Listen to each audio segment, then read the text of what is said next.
Preferential ವೋಟ್ನ ನಾನು ಕೇಳಿದ್ದೇವೆ. ಅವರಲ್ಲಿ ಬೆಸ್ಟ್ ಪ್ರಿಫರೆನ್ಷಿಯಲ್ ವೋಟ್ ಕೊಡಿ ಅಂತಲೇ ಕೇಳ್ಕೊಂಡು ಬಂದಿದ್ದಾರೆ. ಫಸ್ಟ್ ಕೊಡಿ ಅಂತ ಎಲ್ಲೂ ಅಫೀಲ್ ಮಾಡಿಲ್ಲ. ಆ ಜೊತೆಲಿ ಬಂದಿದ್ದವರೆಲ್ಲ ನಮ್ಮ ಸಂಘ ಸದಸ್ಯರು, ನಮ್ಮ ಸಂಘಕ್ಕೆ ಇರ್ಬೋದು, ನಂದೀಶ್ ಅವರು ಇರ್ಬೋದು, ಕಾಂತರಾಜ್ ಅವರು ಇರ್ಬೋದು, ನಮ್ಮ ಪಾರ್ಟಿ ಅವರು, ನಮ್ಮ ಸಾಥಿ ಎಲ್ಲವರೇನು ಬೆಸ್ಟ್ ಪ್ರಿಫರೆನ್ಷಿಯಲ್ ವೋಟ್ ಕೊಡೋರಿಗೆ ಖಂಡಿತ ಬೆಸ್ಟ್ ಪ್ರಿಫರೆನ್ಷಿಯಲ್ ವೋಟ್ ಕೊಡೋಲ್ಲ. ನಮ್ಮ ಸಂಘದಿಂದ ಗೆದ್ದು ಬಂದಿದೆ, ಇಬ್ಬರು ಸದಸ್ಯರು ಗೆದ್ದು ಅಂತ ಭಾವಿಸ್ಕೊಂಡಿದ್ದೀವಿ. ಅಷ್ಟೊಂದೇ ನಮ್ಮ ಸಂಘದ ಕೆಲಸ ಆಗ್ತಿದೆ. ನಮಗೆ ಸಂಘ ಕೆಲಸ ಆಗೋದು ಮುಖ್ಯ ಇದೆ. ಧನಂಜಯ ಅವರು ಗೆಲುವಿನ ಕುಡಿದೆ ಅಂತ ಎಲ್ಲ ಕಡೆ ಮಾಹಿತಿ ಇದೆ.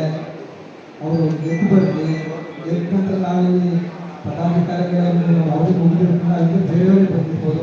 ಆ ನಂತರನೂ ನಾವು ಮೈಸೂರು ವಕೀಲರ ಸಂಘಕ್ಕೆ ಸದಸ್ಯರಿಗೆ ಕೆಲಸ ಮಾಡ್ತೀವಿ ಅಂತ ಮನವಿ ಮಾಡ್ತಿದ್ದೀನಿ. ಜೊತೆಗೆ ಚುನಾವಣೆಯಲ್ಲಿ ಗೆದ್ದು ಬರುವಂತೆ ಶುಭ ಕೋರಿ ತಾವೆಲ್ಲರೂ ಪರವಾಗಿ ಶುಭ ಕೋರಿ ಮಾತು ಮುಗಿಸ್ತೀನಿ. 10 ಲಕ್ಷ 8 ಲಕ್ಷ 10 ಲಕ್ಷ ನಮ್ಮ ಸರ್ಕಾರಕ್ಕೆ ಹೋಗಿದೆ ವೆಲ್ಫೇರ್ ಫಂಡು. 10 ಲಕ್ಷ ಒಳಗೆ ಯಾರನ್ನ ಅಕಸ್ಮಾತ್ ಏನನ್ನ ಅನ್ಫಾರ್ಚುನೇಟ್ ಇನ್ಸಿಡೆಂಟ್ ತೆಗೆದ್ರೆ ನಿಮಗೆ ಕೈ ಬರೋದು 2 ಲಕ್ಷ 3 ಲಕ್ಷ ಮನೆಗೆ ಹೋಗ್ತಾರೆ.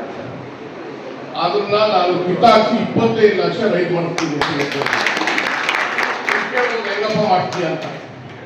Because right now I am also chairman of legal and human rights department ಮತ್ತು KSIDCಗೆ ಚೇರ್ಮನ್ ಆಗಿದೆ.